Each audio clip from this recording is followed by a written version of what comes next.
protein pudding cake, protein flan, protein sludge. All of the above helped me finally finish my cut.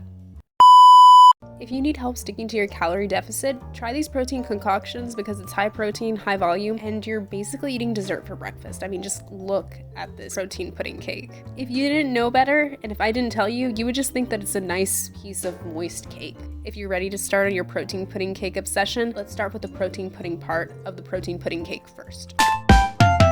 Place your milk into a pot at low to medium heat and allow the milk to simmer. Meanwhile, gather your dry ingredients and mix them together. Make sure to return to your pot of milk to mix because you don't want the milk to burn to the bottom of your pot. Once your milk is simmering, slowly add in your dry ingredients. And of course, make sure to mix. Mixing is necessary to make sure everything gets incorporated into the liquid, but also to make sure you notice when it's thickening up. This liquid is much thicker than how it was when we originally started. Once the liquid has reached your desired thickness, remove the pot from the heat, add in your butter and vanilla, and mix. You are now done with the protein pudding part of the protein pudding cake. Place your protein pudding into a pan and we'll get started on the protein cake part of the protein pudding cake. And first things first, you have to gather all of your dry ingredients into one bowl. Instead of using sugar, my idea was approved to use marshmallows to sweeten up this cake. You can obviously use real sugar, you can use a sugar substitute, but I had a lot of leftover marshmallows that we weren't eating, so this seemed like the best way to use up the marshmallows. I separated the marshmallows into smaller pieces and we'll set this bowl aside. In a smaller bowl, you'll get your wet ingredients together and mix it all up. If you're like me and you forgot to mix your dry ingredients together, go ahead and do that and then add in your wet ingredients. Mix that all together and your protein cake for your protein pudding cake is all done. Place that into the same pan on top of your protein pudding and you're ready to bake. Bake at 350 for 35 to 40 minutes.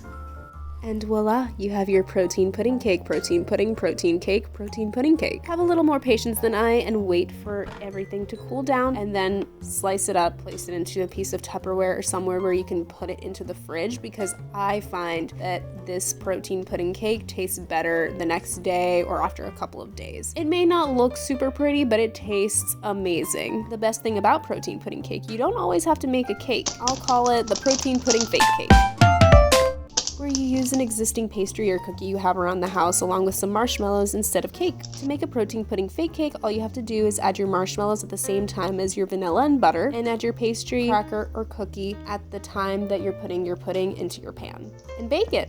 I use these mini croissants, I've used graham crackers, I've used townhouse crackers to make this protein pudding fake cake, and it always comes out amazing. This is the first time that it's come out to be like little squares. Almost retained its shape. I'm very, very excited.